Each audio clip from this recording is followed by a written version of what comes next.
Добро вечер. Вонерна политичка анализа. Почнува долго топло лето.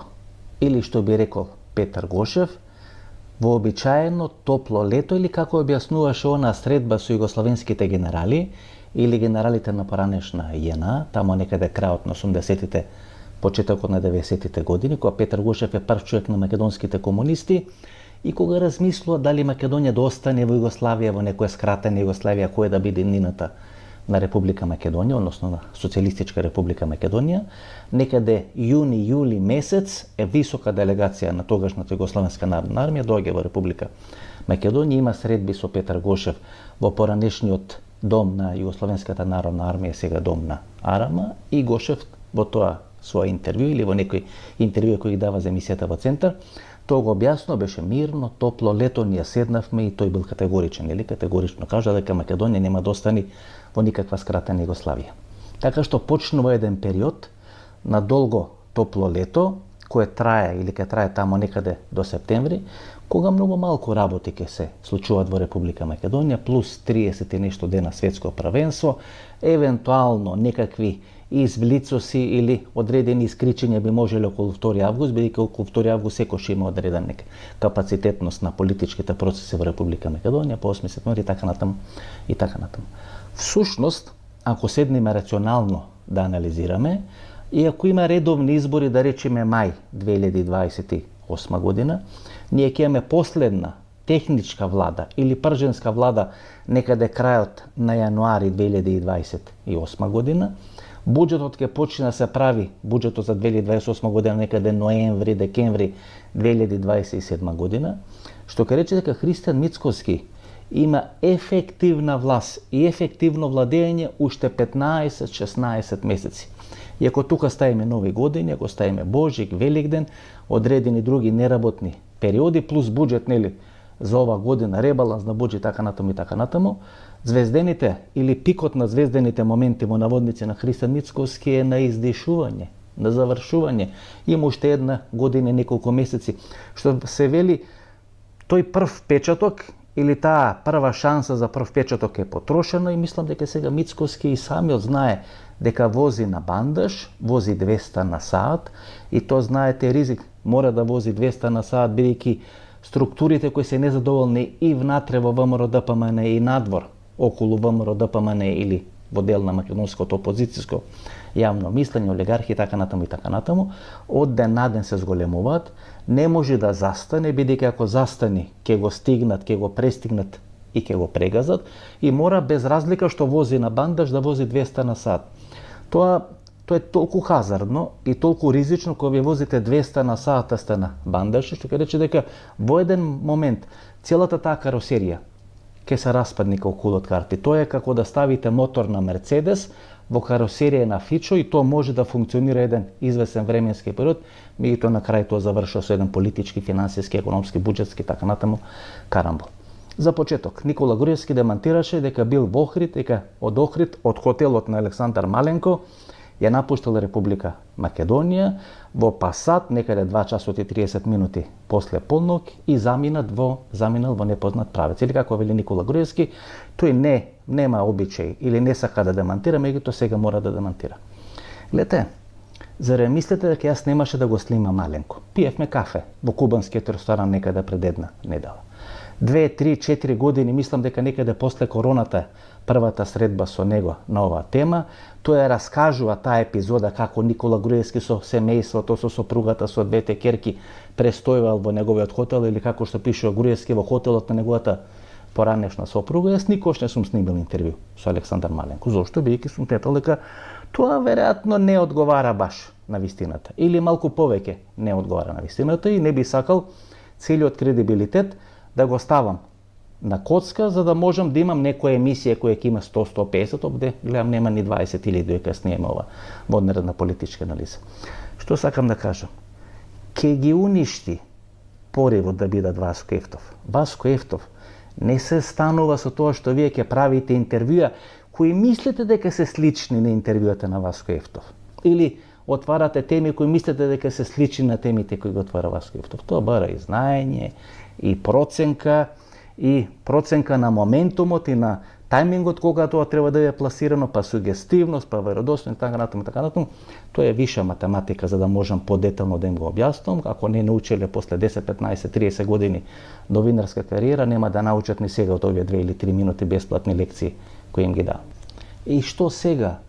Мислам дека на тоа прашање и што сега со прашалник ниту самиот Христијан Мицкоски може да ви одговори, бидејќи ни тој како председател на владата и како лидер на убедливо најсилната партија во Република Македонија, тој ВМРО-ДПМН, не знае што сега или што понатаму. Беше во Црна Гора, имаше средби со Макрон, имаше средби со Мерц и така натаму, се бутка или се поздравува со раката и тоа него го импресионира. И врз база на тие импресии може да даде одредени изјави во одредена еуфорија, па да се повлечи, па да оди во друг правец и така натаму. Не како дете пред тунел или како дете пред одредена шума. И ако влезете во една мала психолошка, политичка, но многу повеќе психолошка анализа и да си опоставите прашањето кои личности во изминатите 5, 6, 7 години драматично го имат сменето својот имидж на македонската политичка, општествена сцена која граничи или се допира со политиката, јавното мислење, општественото мислење, така натаму. И можете да анализирате, да набројувате 100 луѓе, 200, 500, 1000 луѓе, само двајца драматично во последните 5 или 6 години го имат сменето својот имидж. Едниот е Боки 13, ке речете шоумен, но бил директор на телевизија, учествувал во процеси, Боки Тредичи, врз база на афери со Боки 13 е срушено специјалното јавно обвинителство, тоа е една поприлично сериозна специјална операција која го извади од рамнотежа политичкото милје во Република Македонија. И вториот е Христијан Мицкоски. Драматично го има сменет имиджот. Погледнете го 2017 година како изгледа или како личи Христијан Мицкоски со таа брадиче со мустачење кој треба да влезе во македонскиот парламент, па некоја невидлива рака го трга на страна и вториот е Боки 13. Ниту Трифун Костовски го нема така драматично сменето имиджот. Старе е на еден можеби нетипичен начин кој погледнете Тимчо Мусунски. Менува имидж, старе, но природно е тој процес. Министерот за одбрана, Александар Николовски, вклучително еве и мене. Сите ние не правиме драматични промени, бидејќи знаете, кога правите психолошки, кога анализирате, ко жена која е незадоволна од животот, оди на фризер и вика шише ја косата или смени ми го драматично имиджот. Тоа се случува кај Боки 13 и кај Христијан Мицкоски. И кога правите одредена политичка и психолошка анализа, тоа драматично менување на имиджот вас ви испраќа многу сериозна порака и мислам дека тоа и во Република Македонија, надвор од Република Македонија, многу сериозно се анализира и многу сериозно се третира, така што на прашањето каде и што понатаму Република Македонија, мислам дека не знае ни Христијан Мицкоски. И тоа е најголемиот проблем, да не речам најголемиот парадокс на македонската политичка реалност. Ние можеби денес знаеме што не сакаме. Не сакаме бугари во устав. Всушност можеби и би сакале, но некој друг да ни ја заврши домашната задача. Некој друг да одработи таа работа. Референдум еве да распише Венко Филипче, гледате и тој се пика во референдум, а од Брекзитот наваму секое пикање на било кој политички субјект во Македонија, надворот Македонија, во Европа и во светот, во било каков референдум, то не дава посакувани резултати. Гледате, всушност го парализира, го поларизира, поларизира општеството, јавното мислење, го прави до ниво на конфликтност целиот тој процес на политички разбрски и тоа не дава никакви резултати. Па дури и референдумот на Зоран Заев, политичката криза, на промена на името, на неуспешен референдум и така натаму и крај на политичката кариера на Зоран Заев, почнал постојни референдум на 1 на 31 август, 1 септември 2018 година. Така што на прашањето што понатаму мислам дека ние точно не знаеме можеби што не сакаме и то точно не знаеме што сакаме и тоа е огромен товар врз плеките на македонската држава. И доаѓаат гледачи и на овие вонредни политички анализи и гледачи на емисијата во Центар, политички чинители, политички субјекти, кои ќе ви кажат дека нема настани во Република Македонија. Дека ние сме мртво море, дека нема настани. Знаете, тоа е драматично промашување на суштината. Какви настани нема? Па беше ли Кошта, Антонио Кошта во Република Македонија? Се случи ли тоа пред 2 месеци или се случи минатата недела? Колку трае доаѓањето на Кошта или на Коста, зависи дали го читаме нели со македонска транскрипција или некаков португалски акцент, колку интервјуи имаше на таа тема, да се анализира неговата посета, да се анализират пораките кои тој ги испрати, ќе бидат прифатени, нема да бидат прифатени, како биле облечени, што биле облечени, говор на тело, што си разменувале со Мицкоски, имало ли размена на одредени информации, како се однесувале на заедничкото давање изјави, пресконференции и така натаму и така натаму. Тоа е значи клучен настан. Ви се случи еднаш на една година, еднаш на една и пол година и ништо штама. Толку дебатни емисии се направени во Република Македонија, дури и во вестите на најмокните национални телевизии имате специјален, значи момент интервју во трајање од 15 или 20 минути и никој релевантен субјект чинител покане токму да даде анализа или да одговори на тие прашања. Имате ли афера Мазут? Колку трае афера Мазут? Се крена и Ќоро и Сакато, министер за внатрешни работи, премиер, јавен обвинител, совет на јавни обвинители, политичка партија, Антонио Милошовски, само Наоме Стоилковски, не излезе да слушнеме него став или не се произнесе Никола Груевски од Будимпештеве за тоа прашање, бидејќи сака да цитира судски прашања или интервјуа, каде што всушност се говори за 27 април и се амнестира се што всушност беше на топол оброк 3 пати на ден поради тие настани на 27 април, штама, никој не говори. Кажуваме одредена информација дека е многу реално да биде направена трампа на ослободување за аферата Мазут и отстапување на правата за проектот, комплексот Алумина, тамо да бидат градени одредени 5, 6, 7 висококатници, 8 висококатници по општина Карапош, и тоа беше афера во мандат на Стефчо Јакимовски, и штама, никој не реагира. Како да се случило пред 2 години, се случи пред 1 месец, пред неколку недели тука во Република Македонија. Афера која тресе македонската влада. Пред 3 месеци се врати Артан Груби. Влакно не му фали. Еден не поставува прашање, се извинувам, добар ли Артан Груби? Кога е дома му се закануват, живее сепак во општина Чаир. Овие структури кои му се заканувале се влијателни во општина Чаир, да не му фали влакно од главата или од косата. Ништо. Штама. Сотир Лукровски после 6 месеци се повлекува од функцијата. Се обидува херој прво да не го направат, Сотир не можел психолошки да издржи. Да потпишува нешто во што не верува. А кој му бара да потпишува нешто во што не верува? Што бара политичката партија од Сотир Лукровски, што Сотир Лукровски не сака да потпиши? Или што е различно во тоа потпишување од однесувањето на власта на Никола Груевски пред 7, 8, 9 или 10 години? Гледате, одеднаш некаков без кичмењак или слаба, неотпорна политичка фигура, вас ви се обидува да ви го продават како херој. Па ајде сите да се собериме и да го номинираме, да го кандидираме Соте како независен кандидат, сигурно ќе се прошета во општина Карпош. И ако се прошета за 6 месеци, ќе дреми, ќе јаде, ќе пие во Балканика и ќе се повлечи после од функцијата, па ќе го менат. И сега главната тема е не што се случи каков карамбол се напред, туку дали Сотир Лукровски отворил или не отворил боледување.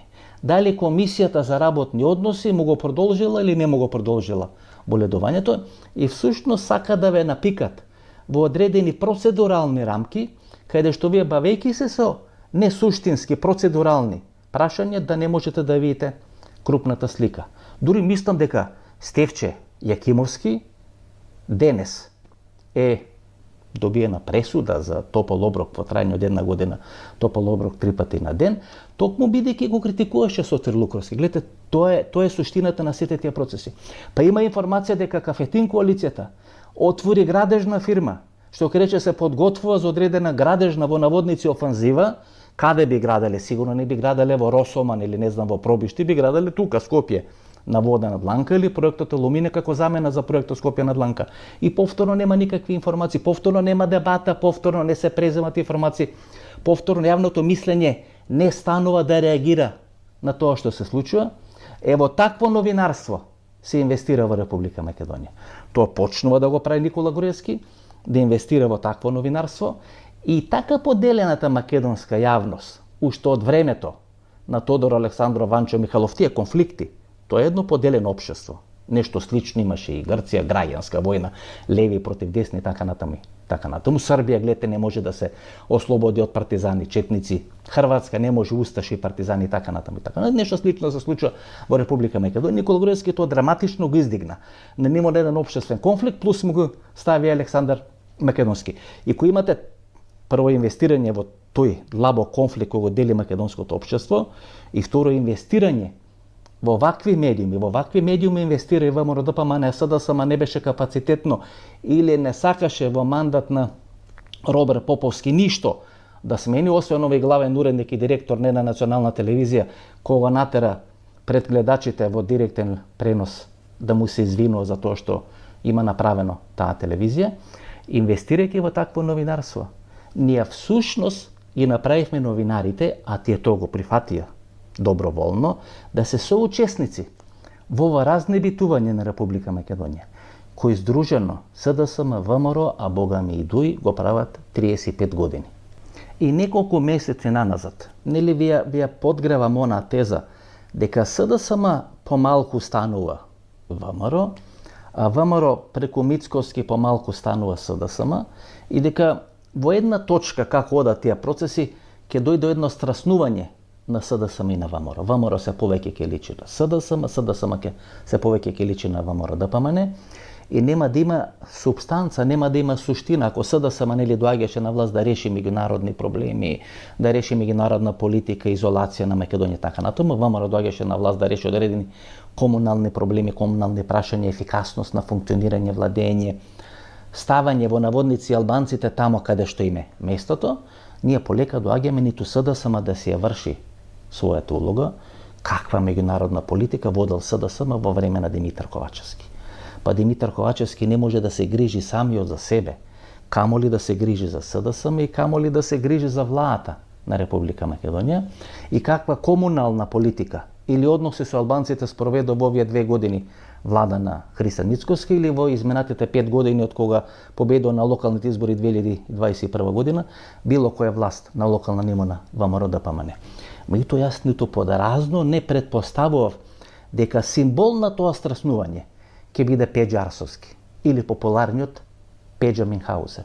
Гледате, не се симнуваат програмите на Сител телевизија. Емилијан Станковиќ, кој наводно е вработен кај него, е дел на оваа група за промени во СДСМ. Велат или се шпекулира дека Пеџа Арсовски ги прави главните анкети на Христијан Мицкоски, каде покрај сите карамболи Мицкоски води, убедливо го сакат, го почитуваат професорот. Тука Гоце Делчев и Христијан Мицкоски што се вели. И нели доаѓаме до едно суштинско прашање: зошто сите овие анкетари он мандат на Никола Груевски одеднаш се или на бирото за вработување, или не добиваат такви анкети, или само тие не добиваат анкети кои ги прават за владата или за премиерот. Сега нели ќе излезе владата, па ќе демантира, па премиерот и така натаму и така натаму. Меѓутоа на работна маса секој ден на Христијан Мицкоски се анализите на Пеџа Арсовски. Тоа покажува дека или Пеџа Арсовски е 10 пати подобар од сите овие останати, а мислам дека тие анкетари во време на Никола Груевски добро си ја врше работата и Груевски беше хранет на дневна основа со добри анкети кои те го правеа. И под број 2 дека Мицкоски се помалку верува на анкетарите на Никола Груевски, а се повеќе верува на овие анкетари кои работеле за ДУИ, кои работеле за СДСМ, а можеби тоа е да е основа за правење на некаква идна коалиција после предвремени или редовни парламентарни избори на ВМРО ДПМН со ДУИ, а можеби и со СДСМ. Гледате, од сегашна временска дистанца, тоа што го прави Зоран Заев, Христијан Мицкоски, под покровителство на Кочо Ангјушев и на дел на олигархијата во Република Македонија, може би да е добро решение, но во основа тоа може да биде добро или одлично решение само без Зоран Заев и без Христијан Мицкоски. Така што кога ги правите тие анализи, колку и да ви звучат или да ви изгледат одлични, или да ви изгледат прифатливи, да изгледат дека се најдобри за Република Македонија, тие мора да бидат и персонално согласени. Без Мицкоски, без Зоран Заев, таа идеја не е така лоша идеја да се реализира во Република Македонија, зашто бидејќи ние во Република Македонија покажавме дека ниту ДУИ, ниту СДСМ, ниту ВМРО, ниту било која или сите заедно политички партии не располагаат со доволно персонален интелектуален, кадровски и секаков друг капацитет, целата власт во државата да имат во своји раце. Сега ВМРО ДПМН има председател, има собрание, има извршна власт, има комунална власт и нема луѓе тоа да го спроведи. Всушност, најдобрите луѓе во еден временски период, 2021 година, кога мораше да преживее Христијан Мицкоски, ги имаше ставено во локална власт и бидејќи требаше да победи 2025 година во најголем дел од нив, остана на ниво на локална власт, така што во овој момент Република Македонија всушност има власта ставена на една политичка партија. Таа политичка партија не располага со доволно капацитет да може да ја води државата. Дали ќе има предвремени избори во Република Македонија? Мислам дека никој не може да ви окаже одговорот на така поставеното прашање. Една година Мицкоски е најавувана реконструкција на влада и не може да спроведе реконструкција на влада, иако има 3, 4, 5 министри кои веројатно во тие интерни разговори со нив кажуваат дека повеќе не сакаат да обавуваат таа функција. Дека побарале да се заминат, да бидат разрешени, да бидат сменети, некои нови луѓе да бидат министри, бидејќи не сакаат повеќе да бидат. Доаѓаме во една фаза кога паметните луѓе или поголем дел од паметните луѓе не сака да се бават со политика. После Хари Кослов, после Трифун Костовски, после Минче Орданов и Кочо Енгјушев, веројатно ниту некој од бизнисмените нема да сака да се бави со политика во Република Македонија. И остануваат тие кои доаѓаат да се бават со политика, да направат одредени пари, да купат скапи часовници од 60.000 евра, да направат некоја куќа, хациенда, да купат некоја викендичка на Јадранско море или Негеско море. И тоа, тука, во тој круг се движиме, или Зоран Заев, не знам, име, презем и така натаму, Дубај, операции, гради или не гради, некакви акции во индиска авиокомпанија, така натаму и така натаму. Точно или неточно, небитно, меѓутоа се повеќе ќе доаѓаме во ситуација кога луѓе кои се реализирани, кои се остварени, нема да сака да се бават со политика, бидејќи политиката, за жал и новинарството, стана во наводници прљави гнасни професии, тие што не морат веќе не се бават со тие професии. Дали ќе има предвремени избори? Никој не може да ви каже. Гледате, тоа во најголем дел зависи. Дали ВМРО ДПМН ќе може да изврши доволно силен притисок врз Гордана Селјановска. Ако ја убедат Гордана Селјановска да се повлече од функцијата, поради замореност, некакви евентуални здравствени проблеми, гледате, избегнувам да го кажам зборот деменција, не деменција, бидејќи тоа се зборовите или шпекулациите кои се вршат или се пласираат во политичките којни. Значи, ако се убеди Гордана Селјановска да се повлечи 2027 година, тогаш 2027 година ќе има предвремени парламентарни и предвремени председателски избори. И тоа ќе му одговара на Христијан Мицкоски. Да има редовни избори 2028 година, ќе биде многу глупо да има предвремени избори парламентарни 2029 година во пакет со председателски избори 2029 година.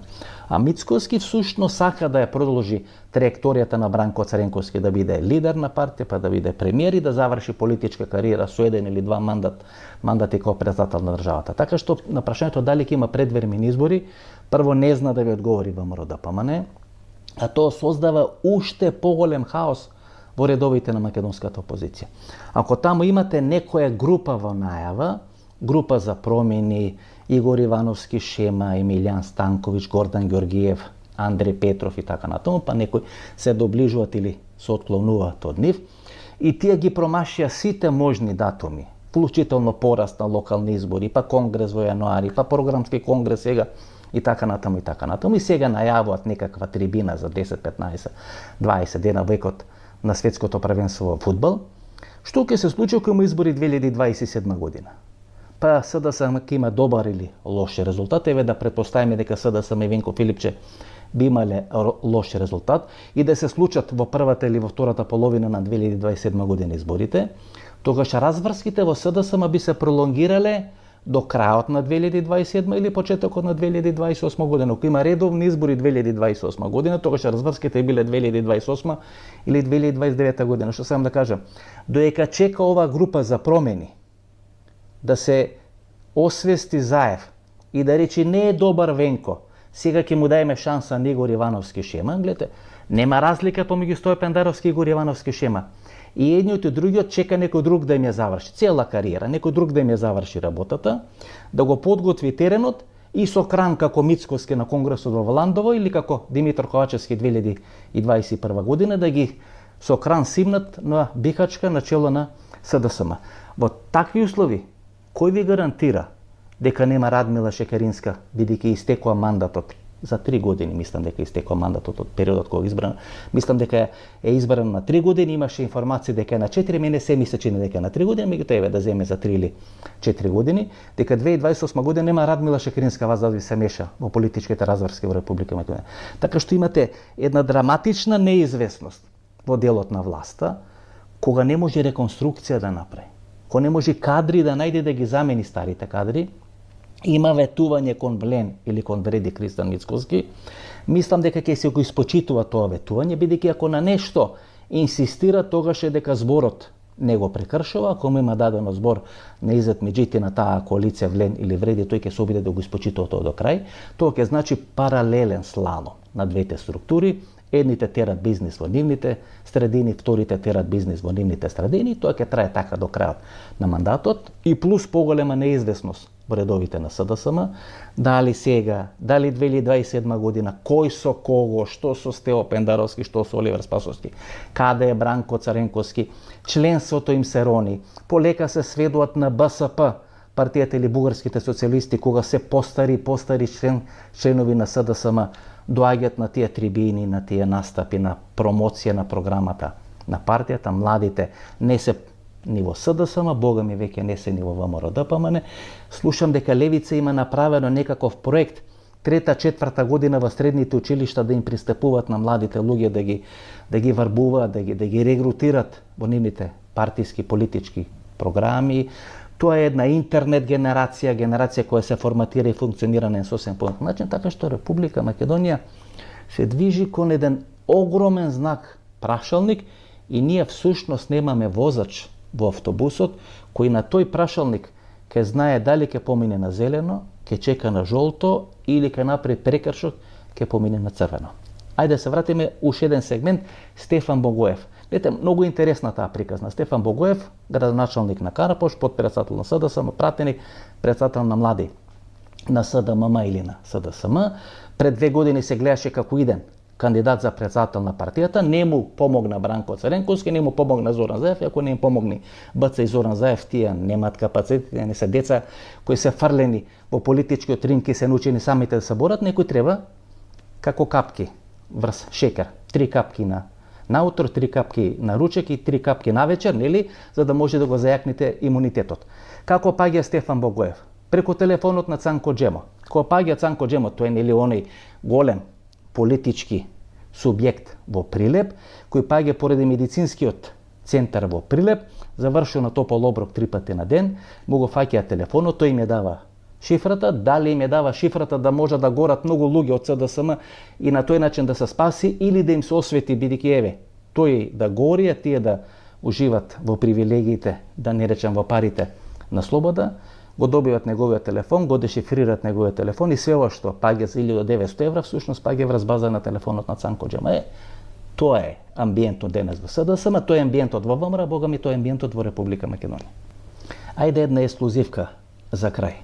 Неколку недели целиот бизнис сектор, политички сектор во Република Македонија или тие кои се знаат и ги имат сите информации, ме прашуваат или шпекулират, бруе всушност во еден суптилен дел на македонската јавност информацијата дека Јордан Камчев, односно Систина, преговара со Жан Митрев, односно со клиниката Жан Митрев, за купување на клиника Жан Митрев од страна на Јордан Орце Камчев. Гледате, тоа би бил сериозен удар, сериозен бум.